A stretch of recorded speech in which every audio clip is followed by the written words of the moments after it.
Hello, good morning India. Physics सुबह 8 बजे। Geography class सुबह 9 बजे। एमपीजी की क्लास शाम 5 बजे।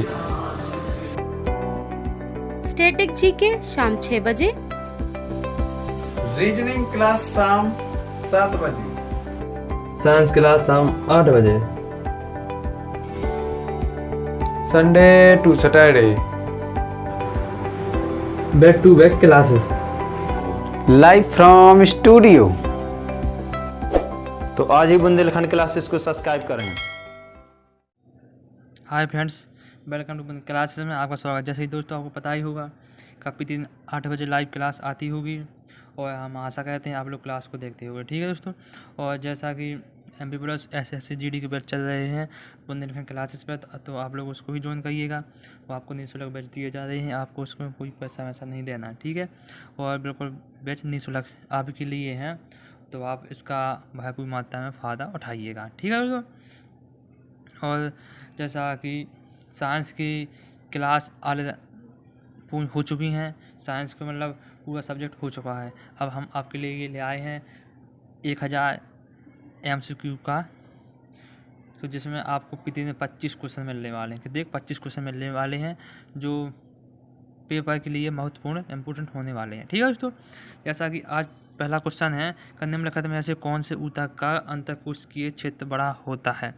तो आप लोग बताइएगा का जो निम्नलिखित में से कौन से ऊतक का अंतःकोशिकीय क्षेत्र बड़ा होता है। तो आप लोग इसका आंसर बताइए कमेंट बॉक्स में, कौन सा आंसर होने वाला है।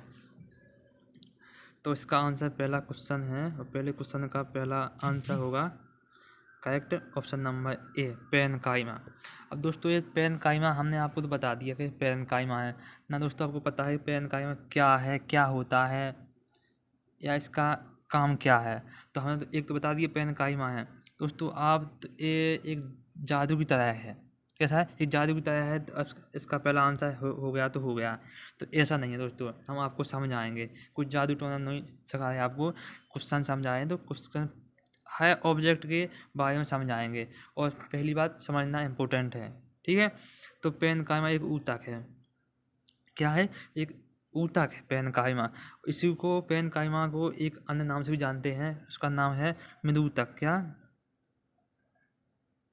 मेदू ऊतक इसका अन्य नाम है। क्या नाम है, मेदूतक। ठीक है, अब बात करें आपसे मेदूतक क्या है।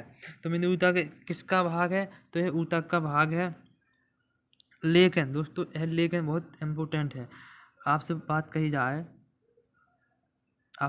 जाए ऊतक कितने प्रकार के होते हैं। ऊतक कितने प्रकार के होते हैं दोस्तों। तो ऊतक होते हैं 2 प्रकार के। एक विभज्योतक ऊतक, कौन विभज्योतक ऊतक होता है, और दूसरा होता है स्थायी ऊतक। क्या, एक स्थायी ऊतक होता है। जो एक पेरेन्काइमा है ना दोस्तों, वह स्थायी ऊतक का एक भाग है। अब जो स्थायी ऊतक भी 2 प्रकार के होते हैं, एक सिंपल ऊतक, एक कॉम्प्लेक्स ऊतक। ठीक है, अब सिंपल ऊतक को कहा जाएगा सरल ऊतक, और कॉम्प्लेक्स को कहा जाएगा जटिल ऊतक। ठीक है, अब 2 तो बात कही गई। अब इस सिंपल भाग के भी 3 भाग होते हैं। जैसे सिंपल ऊतक के भाग भी 3 भाग होते हैं। कौन कौन से होते हैं तो समझिएगा। पहला भाग होगा पेरेन्काइमा, दूसरा भाग होता है कोलेन्काइमा, तीसरा भाग होता है स्केलेन्काइमा। ये 3 भाग किसके हैं, एक सरल ऊतक के हैं, सरल ऊतक के हैं। ठीक है, अब सरल ऊतक भी किसका भाग है, सरल ऊतक भी एक किसका भाग है। तो आप लोग बताइएगा किसका भाग है। यह एक स्थायी ऊतक का भाग है, स्थायी ऊतक। ये स्थायी ऊतक भी क्या है, तो स्थायी ऊतक दोस्तों, ऊतक जो होते हैं 2 प्रकार के होते हैं, एक विभज्योतक ऊतक, एक स्थायी ऊतक। तो स्थायी ऊतक का भाग एक सरल ऊतक है, और सरल ऊतक के भाग 3 भाग होते हैं। कौन, पेरेन्काइमा, कोलेन्काइमा और स्केलेन्काइमा। इन्हें अन्य और भी नाम से जानते हैं। जैसे बात कही जाए पेरेन्काइमा, तो पेरेन्काइमा का नाम रहता है उपनाम मेदूतक। क्या, मेदूतक। और कोलेन्काइमा का नाम रहता है स्थूल ऊतक, स्थूल। दोस्तों समझिएगा, बहुत इम्पोर्टेंट होने वाले हैं, पेपर में बहुत ज़्यादा पूछते हैं। ठीक है, और स्केलेन्काइमा का नाम रहता है दृढ़ ऊतक। क्या, दृढ़ ऊतक। इनका 3 नाम हो गया, अलग अलग नाम हो चुके हैं। अब इनका काम क्या रहता है? तो काम दोस्तों, जैसे पेरेन्काइमा की बारे में बात करते हैं, तो पेरेन्काइमा का काम रहता है भोजन का संग्रहण करना। भोजन का संग्रहण करना लिख देते हैं दोस्तों, भोजन का संग्रहण करना पेरेन्काइमा का काम रहता है। ठीक है, अब बात करते हैं कोलेनकाइमा की। तो कोलेनकाइमा का नाम क्या है? स्थूल ऊतक। क्या है? स्थूल ऊतक इसका नाम है। इस दोस्तों स्थूल ऊतक का नाम है, लेकिन इसका काम रहता है लचीलापन करना। लचीलापन किसके कारण होता है? तो स्थूल ऊतक, या इसी को कहा जाएगा कोलेनकाइमा। अब दोस्तों अब आता है स्केलेकाइमा। स्केलेकाइमा का नाम रहता है दृढ़ ऊतक। वो नाम ही से दर्शा रहा है, दृढ़ ऊतक मतलब होता है, दृढ़ मतलब होता है मजबूत। तो आपने देखा होगा नारियल देखा होगा, नारियल का ऊपर वाला जो रेशेदार होते हैं ना, जो ऊपर के रेशे नारियल के, वह किससे बने होते हैं? वह कठोर होते हैं, दृढ़ ऊतक के बने रहते हैं, या स्केलेकाइमा के कारण वो मजबूत होते हैं। ठीक है, एग्जाम्पल के बारे में बता दिया गया है, जैसे होगा नारियल। ठीक है, क्या होगा? नारियल होगा। ठीक है, इससे क्या होता है? मजबूत होता है। ठीक है दोस्तों, और जाइलम क्या है? तो जाइलम एक कॉम्प्लेक्स भाग का है, एक सामान्य ऊतक भी कहा जाता है। ठीक है दोस्तों, सामान्य ऊतक भी इन्हें कहा जाता है। अब इसका करेक्ट आंसर क्या होगा? पेरेन्काइमा इसका बिल्कुल करेक्ट आंसर होने वाला है। परम सत्य आंसर पहला है। ठीक है, इसके बाद नेक्स्ट क्वेश्चन के बारे में बात करते हैं।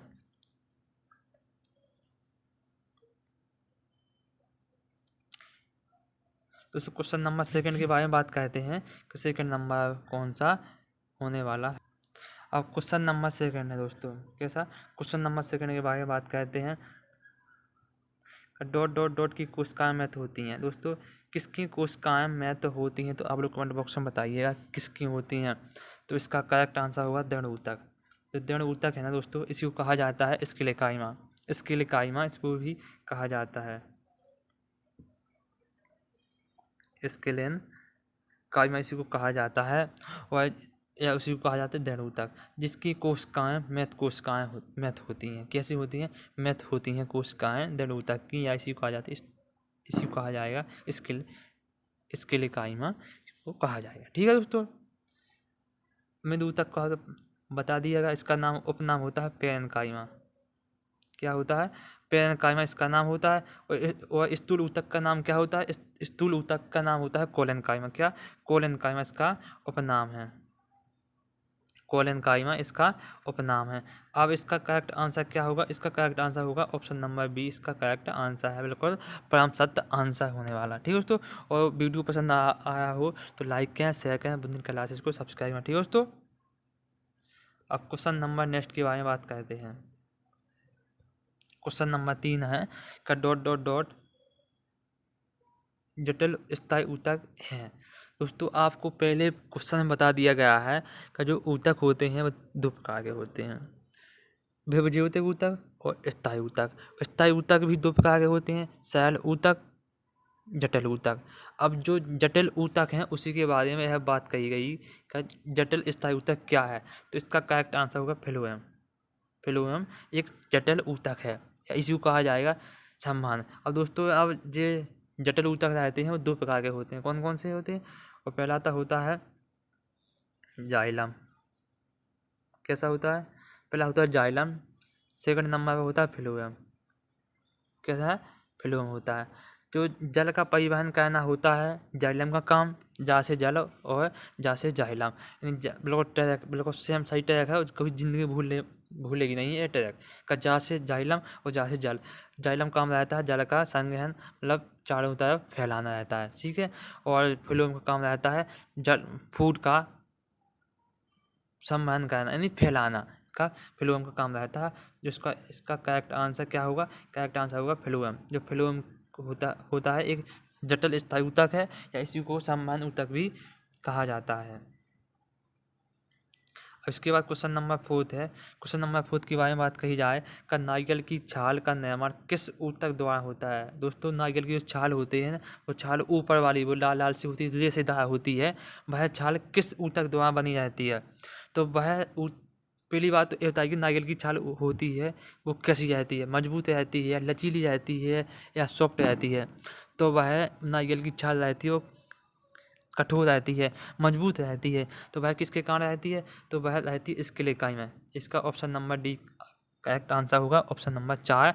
जो स्केलेकाई में होता है या इसी को कहा जाता है क्या, दृढ़ ऊतक। जो दृढ़ ऊतक होता है इसी से मजबूती होती है। और कोलेनकाइमा से होता है लचीलापन, ठीक है। और पेरेनकाइमा से होता है दोस्तों उस भोजन का संग्रहण होता है, उसी से पेरेनकाइमा से होता है, या इसी को और नाम से जाना जाता है, मृदु ऊतक के नाम से भी जाना जाता है, ठीक है। अब बात कही गई एरेनकाइमा क्या है। तो एरेनकाइमा एक पेरेनकाइमा का भाग है। कैसा है, एक पेरेनकाइमा का भाग है। वह कैसा भाग है दोस्तों, पेरेनकाइमा देखने में कैसे रहते हैं, ऐसे दिखते हैं पेरेनकाइमा, ठीक है। जो यहाँ जगह छूटी है ना, जो यहाँ जगह छूटी है, इसके बारे में बताइएगा यह जगह क्या नाम है। अब जो जगह यहाँ पर हवा रहती है ना, जो यहाँ पर हवा रहेगी तो इसको कहा जाता है एरेनकाइमा। हवा होगी, जब हवा होगी यहाँ पर तो कहा जाएगा एरेनकाइमा। और जब यहाँ पर हवा नहीं होगी और जब दोस्तों यहाँ पर कुछ पदार्थ होंगे या कोई यहाँ पर अंतःकोशिकीय स्थान रहेगा तो इसका कहा जाएगा क्लोरेल। क्या कहा जाता है, क्लोरेल कहा जाएगा। जो पेरेनकाइमा के भाग भी होते हैं दो में से एक होगा एरेनकाइमा और एक होगा क्लेरेनकाइमा, ठीक है दोस्तों। तो अब क्वेश्चन नंबर नेक्स्ट के बारे में बात करने वाले हैं।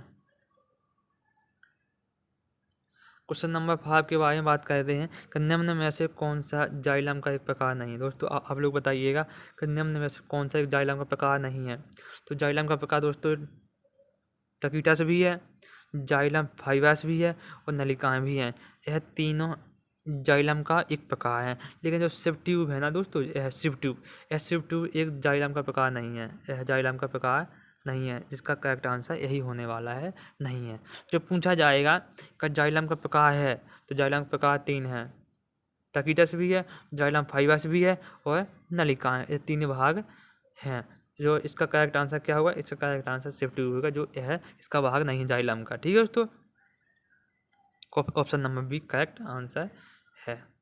क्वेश्चन नंबर 6 के बारे में बात करते हैं। तो 6 क्या कह रहा है तो इसके बारे में मत समझिएगा कि पौधों में लचीलापन ऊतक के कारण होता है। दोस्तों जो पौधों में है जो लचीलापन होता है वह किस ऊतक के कारण होता है। और दोस्तों ऊतक क्या है, तो ऊतक सिंपली भाषा बताएं तो ऊतक जो समान कार्य करने वाली कोशिकाओं को ऊतक कहा जाता है। समान कार्य करने वाली कोशिकाओं को ऊतक कहा जाता है। जो लचीलापन किस ऊतक के कारण होता है तो इसका करेक्ट आंसर होगा कोलेनकाइमा। तो कोलेनकाइमा ऊतक है ना दोस्तों, तो इसके कारण पौधों में लचीलापन होता है, इसको कहा जाता है स्थूल ऊतक। स्थूल ऊतक इसको कहा जाएगा, इसके कारण लचीलापन होता है। और मजबूती किससे होती है, तो मजबूती होती है स्केलेकाइमा से। किससे, स्केलेकाइमा से मजबूती होती है, इससे होती है मजबूती, इससे होता है लचीलापन। फिलोम और एक जाइलम एक कॉम्प्लेक्स ऊतक का विभाग है, जिन्हें संबंध ऊतक भी कहा जाएगा। क्या कहा जाएगा, इन्हीं को और इन्हीं को एक संबंध ऊतक भी कहा जाएगा। संबंध ऊतक भी होता है।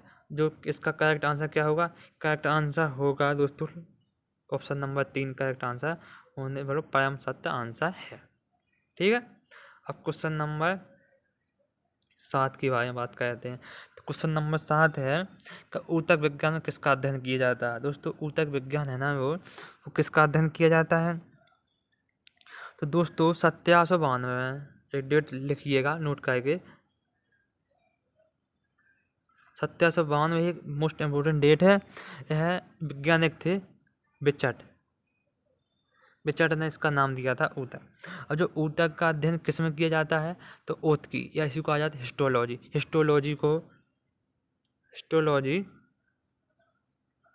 हिस्टोलॉजी से जीव ऊतक विज्ञान का अध्ययन किया जाता है। अब इसके बारे में बात करें, ऊतक विज्ञान में किसका अध्ययन किया जाता है, तो ऊतक विज्ञान में अध्ययन किया जाता है किसका, ऊतकों का। दोस्तों यह सिंपल सी भाषा है, इसमें कोई टेंशन लेने वाली बात ही नहीं है। ऊतक और ऊतक विज्ञान में मतलब सेम सी है।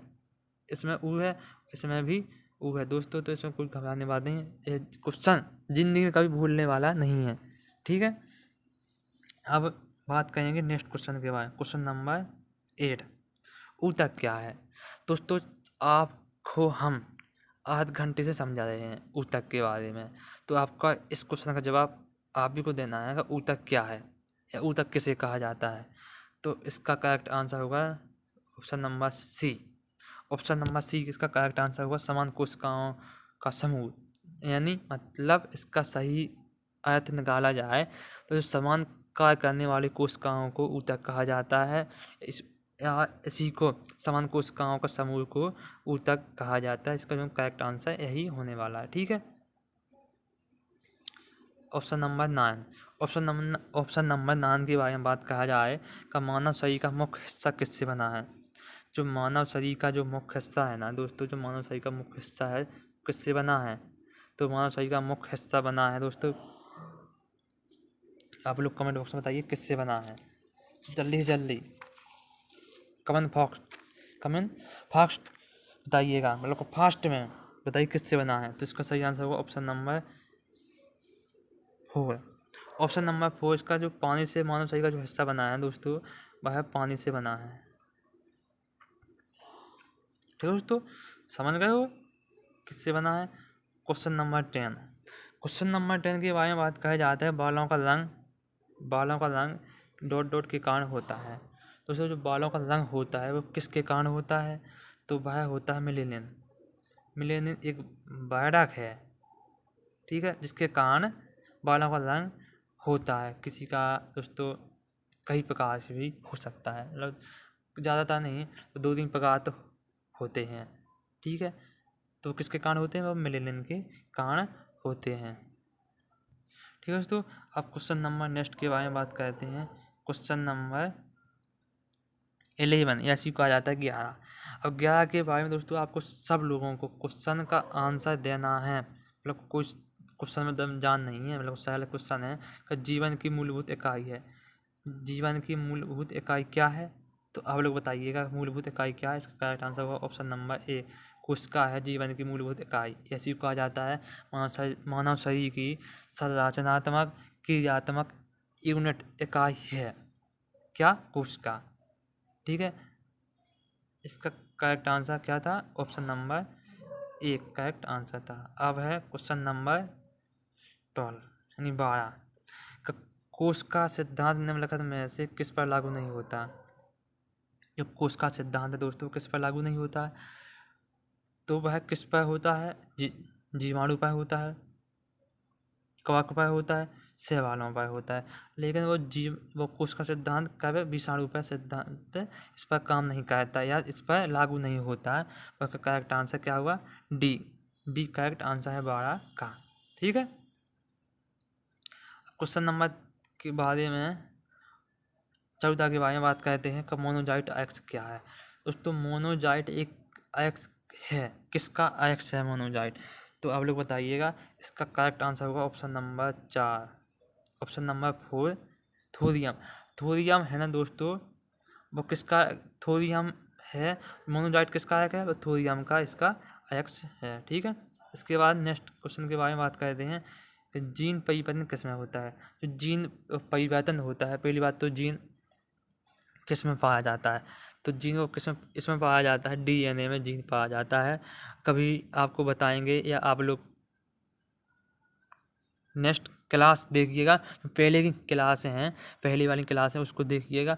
हमने बहुत अच्छी तरीक़ा से बिल्कुल सिंपल सी भाषा में डीएनए आरएनए के बारे में समझा दिया है। तो आप लोग उस वीडियो को देखिएगा और समझिएगा डीएनए क्या है और आरएनए क्या है, इसका मुख्य कार्य क्या रहता है, और जो डीएनए के अंदर रहता है वह पदार्थ क्या रहता है।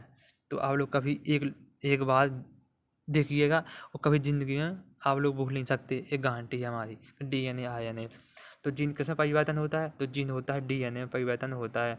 ठीक है, डीएनए का नाम फुल फॉर्म बताइएगा, आप पूरा नाम बताइएगा कमेंट बॉक्स में। हमने आपको डीएनए के बारे में बता दिया गया है, तो आप लोग डीएनए के फुल फॉर्म बताइएगा, यानी पूरा नाम बताइए। क्वेश्चन नंबर 16 है। क्वेश्चन नंबर 16 है कि जो डीएनए है संश्लेषण है का प्रतिपादन किसने किया था? जो डीएनए का संश्लेषण हुआ है वो किसने किया है? तो इसका करेक्ट आंसर क्या होगा? कॉर्नबर्ग एक वैज्ञानिक थे। क्या?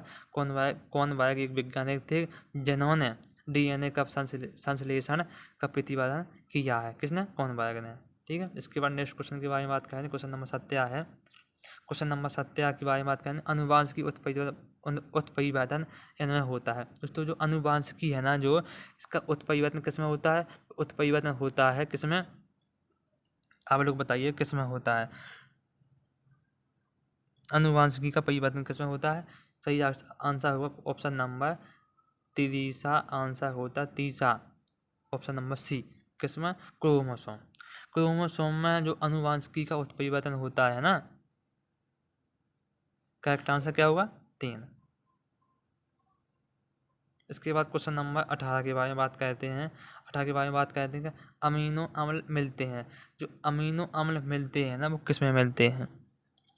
करेक्ट आंसर क्या होगा? प्रोटीन में मिलते हैं। प्रोटीन में मिलने वाले अम्ल हैं क्या? अमीनो अम्ल। आप लोग बताइएगा का प्रोटीन है ना दोस्तों, जो डीएनए में के अंदर जो प्रोटीन पाया जाता है कि नहीं पाया जाता है? हाँ ना में जवाब दीजिए, कमेंट बॉक्स में बताइएगा। हम आपको यह कुछ का आंसर कल जरूर देखेंगे किस किसने दिया था। ठीक है, क्वेश्चन नंबर 19 के बारे में बात करते हैं। जो मानव शरीर में क्रोमोसोम की संख्या कितनी होती है? दोस्तों सिंपल भाषा है, बच्चा जानता है। जो अभी दूध पीता ही बच्चा जानता होगा क्रोमोसोम की संख्या कितनी होती है? 46। ठीक है, इसके बारे में कोई समझाना मांगना नहीं है। क्वेश्चन नंबर 20 के बारे में बात कहा जाए कि आरएनए का मुख्य कार्य क्या है? दोस्तों आरएनए का मुख्य कार्य क्या है? तो आप लोग बताइएगा आरएनए का मुख्य कार्य क्या है? तो प्रोटीन संश्लेषण है ना दोस्तों, इसमें सहायता करना इसका मुख्य कार्य रहता है। किसका? आरएनए का। आरएनए का काम रहता है जो प्रोटीन संश्लेषण की सहायता करना या संश्लेषण में सहायता करना, बात एक ही है। ठीक है दोस्तों, तो इसका करेक्ट आंसर क्या होगा? ऑप्शन नंबर बी, यानी दो नंबर का ऑप्शन करेक्ट सही आंसर होने वाला है। अब बात करते हैं 21 क्वेश्चन के बारे में। राइबोसोम का मुख्य कार्य क्या है? तो राइबोसोम का मुख्य कार्य क्या है? जो आरएनए का काम रहता है वही राइबोसोम का काम रहता है। क्या? प्रोटीन संश्लेषण। प्रोटीन संश्लेषण इसका काम रहता है। आरबी राइबोसोम का और आरएनए का सेम बात होने वाली है। ठीक है दोस्तों, क्वेश्चन नंबर 22 के बारे में बात कहा जाए कि आत्महत्या की थैली किसे कहा जाता है? जो आत्महत्या की थैली है उसे क्या कहा जाता है? करेक्ट आंसर होगा ऑप्शन नंबर लाइसोसोम। लाइसोसोम को आत्महत्या की थैली कहा जाता है। क्या कहा जाता है? लाइसोसोम को आत्महत्या की थैली कहा जाता है, ये तो सबका पता है। लेकिन ये बताइए कि माइटोकॉन्ड्रिया क्या कहा जाता है? माइटोकॉन्ड्रिया को मानव शरीर का पावर हाउस कहा जाता है। ठीक है, और गोल्जी बॉडी क्या है? तो गोल्जी बॉडी खोज किसने की थी? इसका आंसर वो कैमिलो गोल्जी ने खोज की थी। किसकी? गोल्जी बॉडी की। उन्हीं के नाम पर रखा गया था गोल्जी बॉडी, जिन्हें खोज की थी किसने? कैमिलो गोल्जी ने। इसका करेक्ट आंसर क्या होगा? इसका करेक्ट आंसर है दोस्तों ऑप्शन नंबर 30। इसका करेक्ट आंसर है लाइसोसोम को आत्महत्या की थैली कहा जाता है। इसके क्वेश्चन नंबर 23 है। क्वेश्चन नंबर 23 के बारे में बात कहा जाता है सजीवों की क्या पहचान है? दोस्तों सजीवों की क्या पहचान होती है? तो सजीवों की पहचान रहती है दोस्तों, वह सजीव श्वसन कर सकता है, सांस ले सकता है। अब ये बताइए कि टेबल एक सजीव है कि नहीं अजीब है? टेबल सजीव है कि नहीं अजीब है? तो अब लोग बताइएगा सर जी इसमें हम कैसी पहचान कर सकते हैं, क्या पहचान कर सकते हैं सजीव है कि नहीं अजीब है? तो दोस्तों हम कहेंगे बेटा यह टेबल श्वसन कर सकती है, सांस ले सकती है कि नहीं ले सकती है? आप कहोगे नहीं सर जी। प्रजनन हो सकता है टेबल में? नहीं हो सकता है। रक्त संचरण हो सकता है टेबल में? नहीं हो सकता है। जब ये तीनों चीज़ें नहीं हो सकती और भी चीज़ें नहीं होती हैं तो वह सजीव कैसे हो जाएगी? तो हम कहेंगे बेटा क्या है, निर्जीव है टेबल। क्या है, निर्जीव है। वह सांस भी नहीं ले सकती है, श्वसन भी नहीं कह सकती है, उत्पीड़न भी नहीं कह सकती है, रक्त संचरण भी नहीं कह सकती है, मतलब टेबल निर्जीव है।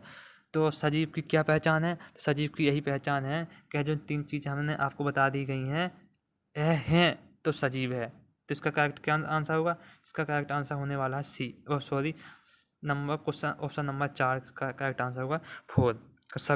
सभी तो सब सजीव है। तो हर चीज़ दोस्तों बात संप्रजी भाषा है, श्वसन हो सकता है, प्रजनन हो सकता है, रक्त संचरण भी हो सकता है। तो सजीव है मतलब है। ठीक है दोस्तों। इसके बाद क्वेश्चन नंबर 24 के बारे में बात करते हैं। क्वेश्चन नंबर 24 के बारे में बात कही गई कि निम्नलिखित में से हरगोविंद खुराना को किस आविष्कार के लिए सम्मानित किया गया था। दोस्तों जब हरगोविंद खुराना जी को सम्मानित किया गया था, उन्हें किसके लिए सम्मानित किया गया था, तो इसका करेक्ट आंसर होगा प्रोटीन संश्लेषण। प्रोटीन संश्लेषण धोखे में आप लोग कभी धोखे में ये मत लगाना जीन संश्लेषण नहीं है। खोज तो की थी लेकिन इन्हें सम्मानित नहीं किया गया था, लेकिन सम्मानित किया गया था इन्हें प्रोटीन संश्लेषण के लिए सम्मानित किया गया था। किसका, हरगोविंद खुराना जी को। वह भारतीय वैज्ञानिक भी हैं। ठीक है। अब बात करिए लास्ट क्वेश्चन है और क्वेश्चन नंबर 25 भी है। निम्नलिखित में से कौन सा एक संयोजी ऊतक है।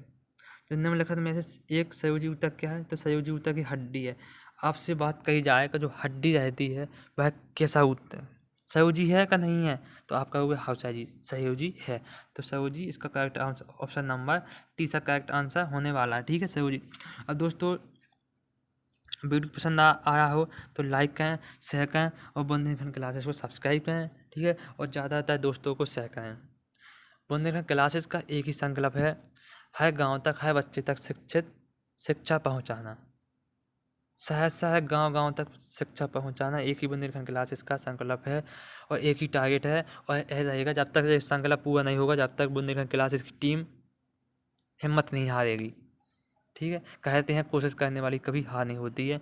तो दोस्तों तो आज की क्लास यहीं समाप्त करते हैं, मिलते हैं नेक्स्ट वीडियो में और कल इसके आगे भी होगा। ठीक है, तो आप लोग इसको भी रिवीजन करके आइएगा और हम जो आगे कल क्लास आएगी तो उसके बारे में तो पढ़ना ही है। ठीक है, और जो दोस्तों पहली बार जो SSC GD के और MPBL के बैच चल रहे हैं तो आप लोग उसको ज्वाइन करिएगा, वो आपको बिल्कुल फायदेमंद वीडियो क्लास हैं और बैच चल रहे हैं। ठीक है, तो ठीक है दोस्तों, मिलते हैं नेक्स्ट वीडियो में। जय हिंद, जय भारत। दोस्तों पढ़ेगा भारत तो बढ़ेगा भारत।